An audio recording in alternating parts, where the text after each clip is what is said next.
Welcome back. We start with section 675.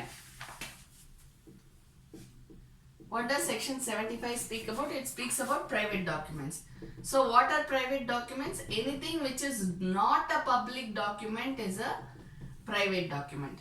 Now it is very easy to say what is a public document. Anything that is not private is a public. What is private? Anything that is not public is a private document. It's quite easy to tell that. But while writing the mains exam, you should know, because you have to give certain examples. So whatever we were speaking about in the previous section, you can apply the same to what are private documents. So whatever is not the general meaning when you write, you say that whatever is not a public document, whatever is not in the nature of a public document shall be deemed to be private documents. That is one. The second one is anything which deals with private individuals and their life. See, there may be personal records also. For example, you have the Aadhaar card, you have the PAN card. These are all taken as private documents. Right? Nobody else can just say, I need an Aadhaar card of so and so person. Please give me a copy of it. No, even though it is maintained by a public authority, it is not a public document. It is a private document. Understand? Government has records of everything. But will the government let out all the secrets of all the individuals? Never. Right? So those all come under private documents. Sub-register office, when we register an absolute sale deed, when we register a release deed, but just because the sub-register office has all these documents, do they let it out to the others? No. Unless we ourselves go and ask for the certificate copy, they are not going to give it to anybody else. Okay? So these are all private documents. Next we go to section 76. Certified copies of public documents. So when you are producing it, see, the basic thing is this is an evidence act. So when you are producing private documents, only those parties, only those individuals who are a party to the private documents can give the documents.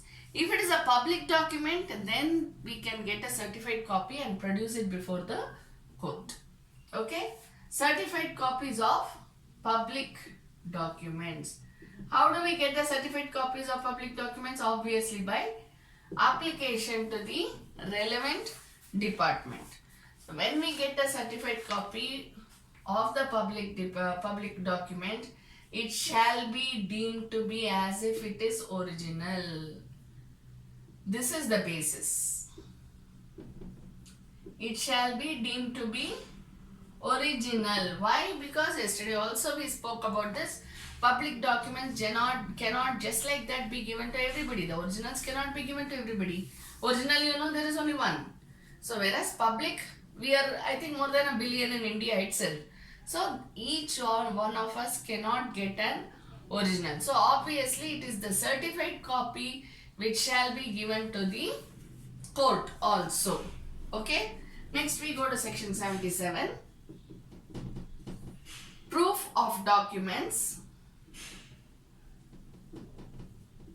by production of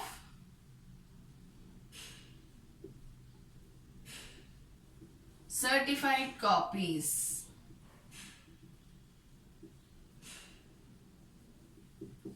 Proof of documents by production of certified copies. See, we will be reading it a little later also, sometime now.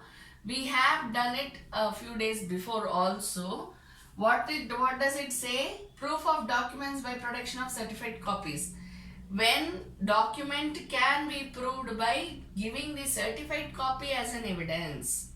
When can certified copy be given as evidence? One we already know over here, public documents. Right? And then what else you have to look at? You have to read the section 65. What did it speak about? When the original is not to be found, when it is in the possession of the other party, when it is in the possession of any other person by fraud or coercion, collusion. We read so many things, right? All those. Out of that you have to select the very few ones over there and then write it down. So when can certified copy be given? When the original is lost or damaged, when it is in the possession of the other party to the suit, when it has been taken by other party by fraud or coercion or any other unlawful means, right? Or if the originals is with the other party who cannot be found. Understand? So in all these situations, what will you do? How will you prove? My client says, no, I don't have it, ma'am. It is with the other party. Now, how will I prove it? So I will tell him to get me a certified copy. If it is a private document, then I will have to give the certified copy, and I will have to prove that even though originals is there, I am not in possession of the originals. Right? And when I get possession of the originals, I have to give the originals to the court. Understand? So proof of documents, it shall be deemed. In case of public documents, we know it shall be deemed to be original. But other than that, for private documents, when can it be given? Only in certain cases. Even here when I am saying section 65, entire section 65 does not come under this. Okay, for example, if it has been tampered with, if it has been smudged, if it is illegible, I can provide a certified copy provided I have it. But other than that, I have to provide the originals and give oral evidence upon it. Am I right? We have done all these things, so this is more like a revision for you, whatever we did in section 65. So when you are thinking, please analyze and then write.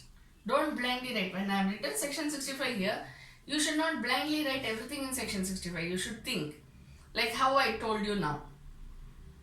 Some of it are smudged, tampered and all these things, then you can provide the certified copy. But you have to provide the originals as well. Even though it is smudged, it is illegible, whatever it is, you have to provide the originals and then give oral evidence upon it. Understand? So you should remember certain things that you have to keep in mind while writing the mains exam. Next we go to section 78.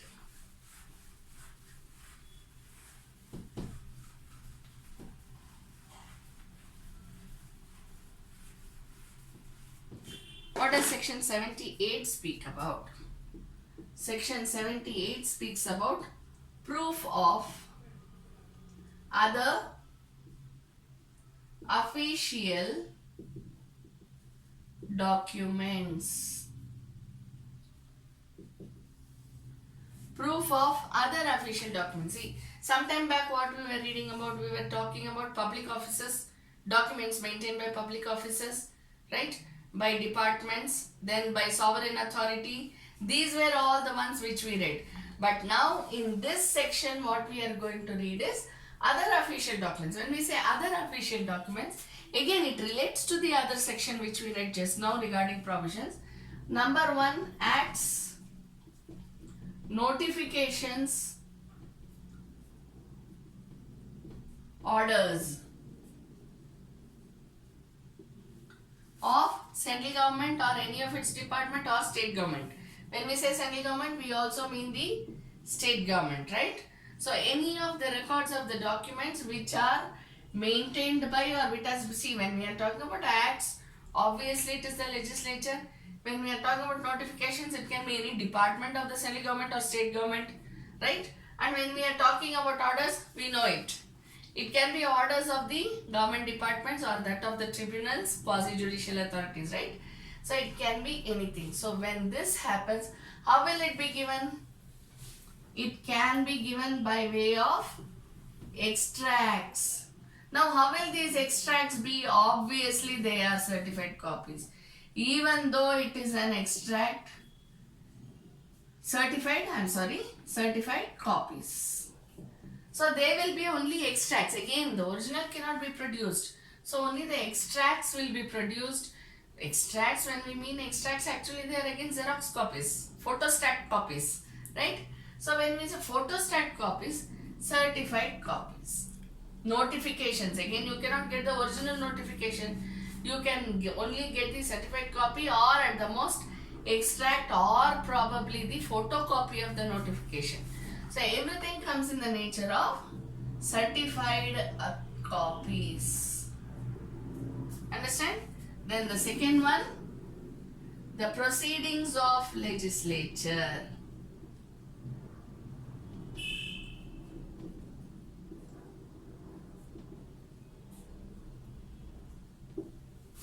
Constitution of India. What does Constitution of India say? Whatever is the proceedings going on in the legislature should be noted down. Speaker, deputy speaker, you have those staff who are working there. They note down each day what happens in the legislature. Just like how you have the minutes of the meeting. Same way for every session they have these staff and speaker and deputy speaker who notes down what has happened over there. Right? So even in that case, proceedings of the legislature. See, acts, notification orders, proceedings of legislature. You get, for everything you have a journal. You know this, right? You have the law journal. Same way you have journals which deals with the proceedings of the legislature. Journal need not necessarily mean that it should be sold to the public in general. It should be in the nature of case study, nothing, case laws. It's not like that. Anything which speaks about the ongoings of the government and its departments are known as journals. Okay. Now you have scientific journals as well.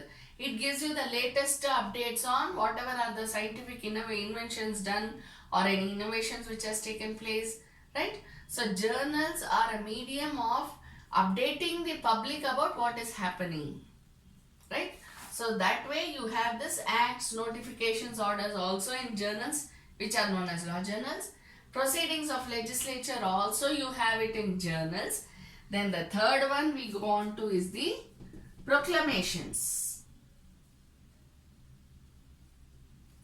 Proclamations, orders or regulations.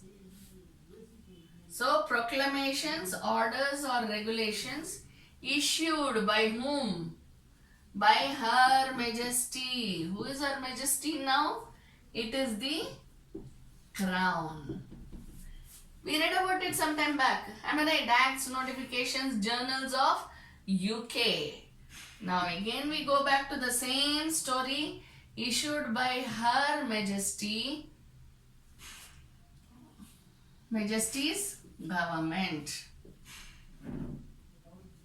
By copies or extracts contained in the London Gazette. London Gazette is their official journal. Okay. So whatever are the government notifications, it is given in the London Journal. Okay. So now proclamations, orders or regulations which are issued by Her Majesty's government. Now Her Majesty's government, immediately you should remember it is United Kingdom. Okay. Don't forget this was passed in 1872, but we still have not passed out of it.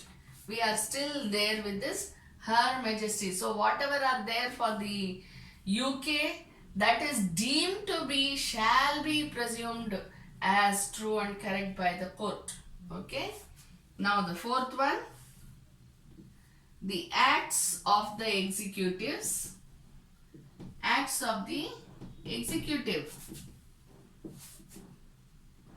or proceedings of the legislature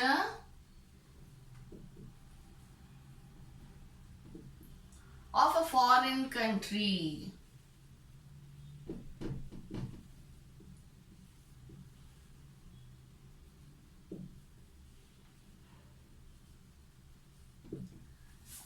UK is given special importance. Apart from that, you have the acts of the executive or proceedings of legislature. I'm sorry, give me a minute. Thank you. Acts of the executive or proceedings of the legislature of a foreign country. Now when we say foreign country, it is other than UK. We already have UK here. Okay. Proclamations, orders, regulations issued by Her Majesty. This is UK. Foreign country, any other country other than India and UK. Understand? Then the next one. Number 5.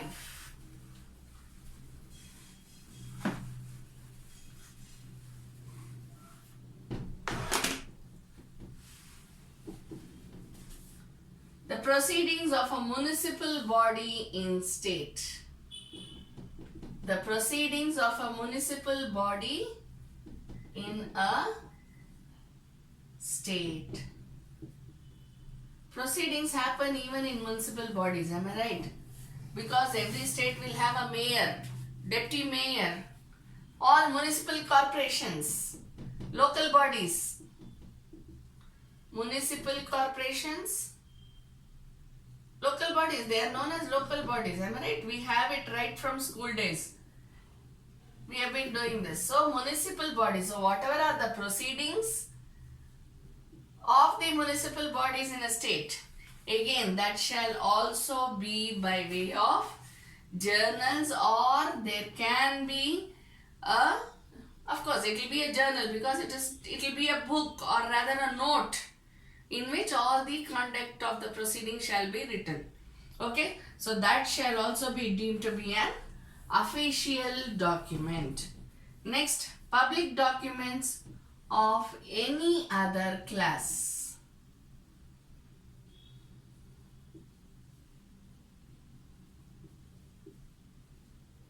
Of a foreign country. Public documents of any other class in a foreign country. So when we say any other class in a foreign country, again, how do we catch hold of all these documents which are there? Again, it has been maintained by the public department.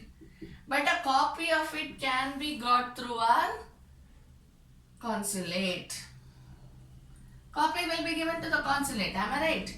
See, for example, if there is going to be a change in the visa rules and that has been changed, not going to be a change, if it has been changed, copy of the visa rules will be given to the consulate also, right? So any other public documents of any class, any other class. See, here we have seen acts of the executive or proceedings of the legislature of a foreign country. We have also seen the UK. Other than these, whatever are the public documents in a foreign country, that shall be maintained and a copy shall be given to the consulate or the ambassador who is there, right? So we can get a copy from such consulates. Okay, with this we finish section 78.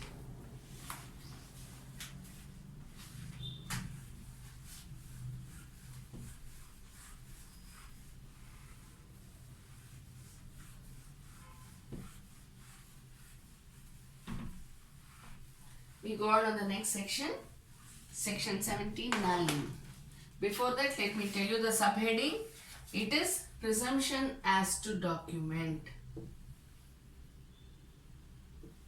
Presumptions as to documents.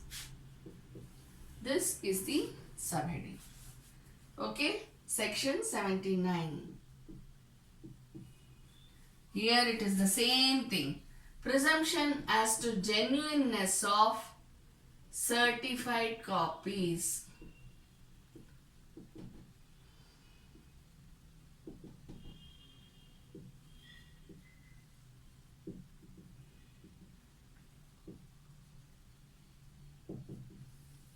We know the answer. Am I right? Because we have been dealing with this all along. So when you say presumption as to genuineness of certified copies, what it comes under what? The court shall presume. The court shall presume the certified copy to be genuine. So what is the presumption? The court shall presume that it is genuine. The court shall presume that the certified copy produced before it as evidence is genuine. It cannot question because the law in Evidence Act and any other law also speaks about the genuinity of certified copy. So when that certified copy is produced, say for example I was telling you about section 65, I was telling you about the section which deals with official documents, public documents, right? So in that case, we will provide only the certified copy. The court cannot ask, oh, I don't know whether the certified copy that you have produced, the content, signature, etc. are true or not. Please produce the originals. Have you heard any court talk like this? No. Why? Because it shall presume that it is genuine. What? Certificate copy. Section 80. Presumption as to documents produced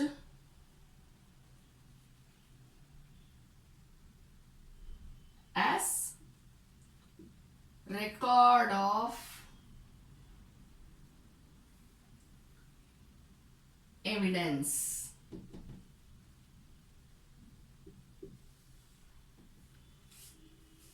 Okay, here when we are talking, whenever a presumption, whenever a document is produced as record of evidence, depending upon what the law says, whether it shall be presumed or may presume, you have two things.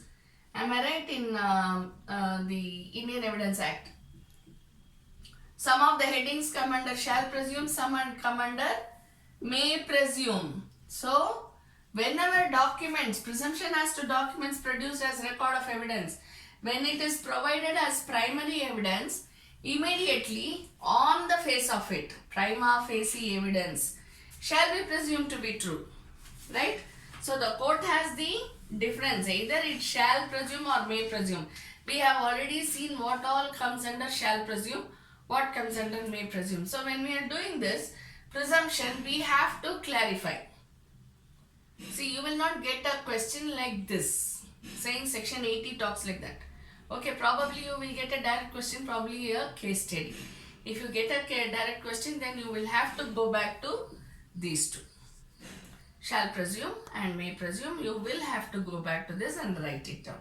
Okay, so presumption as to documents produced as record of evidence, it shall be presumed to be true until any objections is filed by the opposite party. Certain documents always shall presume. Just because the opposite party says, Your Honor, I think the certificate copy produced by the opposite party is wrong, it is not genuine. Just because the certified copy is there, just because the opposite party objects to the genuinity of the certified copy, the court cannot say, oh, is that so? Okay, let me reconsider. No. Certain things come under shall presume, which the court may not presume. So the court shall say, what will the court say? No, it's a certified copy, so it is true. Don't tell me all this. Okay? Then you have to think about the may presume part of it. Okay? If at all there is any doubt regarding the certified copy, then the oral evidence. We always have it, right? Oral evidence of any officer may be called upon to clarify whether it is genuine or not. That option is always available. Okay, but otherwise the certificate copy shall be treated as genuine. Okay, then next we go to the next section. Section 81. Again, whatever we have done earlier is what is being repeated here. Section 81 speaks about presumption as to gazettes, newspapers, private acts of parliament and other documents. When we say other documents, it includes documents, acts, notifications, any other proclamations made by the UK. So it is again the same thing. Whatever we have read twice earlier is being repeated over here. Presumption as to gazettes, newspapers, private acts of parliament and other documents. Okay, so whether it is again of India or of UK. Clear? So it is the same thing. It shall be presumed by the court to be genuine. So section 81, what we have read twice over, we are doing it a third time over here. Okay, so it shall be presumed by the court to be genuine. Next we go to section 81A. What does 81A says? Again, presumption as to gazettes in electronic form. How does it matter whether it is in electronic form or whether it is in a printed matter or whether it is a typed matter or whether it is manually written? However it is written, what does the law say? Gazettes, notifications, acts, etc. that whichever comes in that league, what we call as et al. Right? Et al means whatever comes in the same league. Similar. All that comes under et al. So when we say all these, again, whether it is in electronic form or manually written or typed in a typing machine, everything shall be presumed by the court to be genuine. Okay. Then next we move on to section 82. Presumption as to document admissible in England.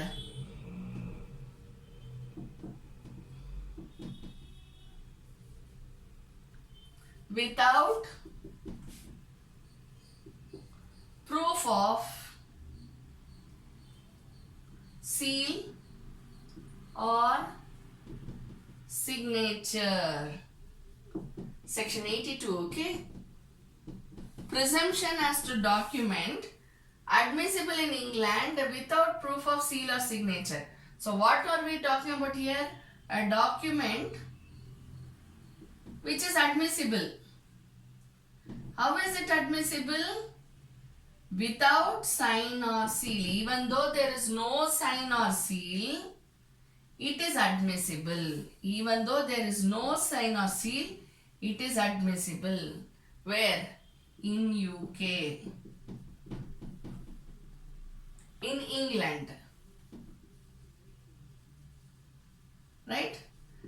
A document which is admissible in England, even though it is without sign or seal, shall become admissible in India.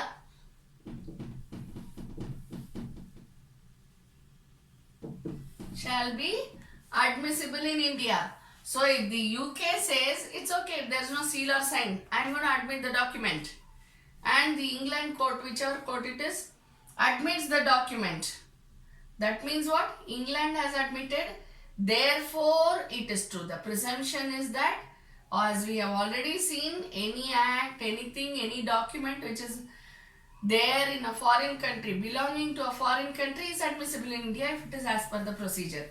Same logic goes into it. If it is admissible in England, mind you, I am not talking about any other foreign country. If it is admissible in England, then it becomes admissible in India. So it is as simple as that. Okay, even though without it is any seal or sign, if it is admissible in England, that doesn't say that all the documents which are without sign and seal, if it is admissible in England, it is admissible in India. We also have certain rules and regulations, right? We also have certain stipulations in law. So that has to be followed. Along with our law, this has to be followed. Okay, thank you.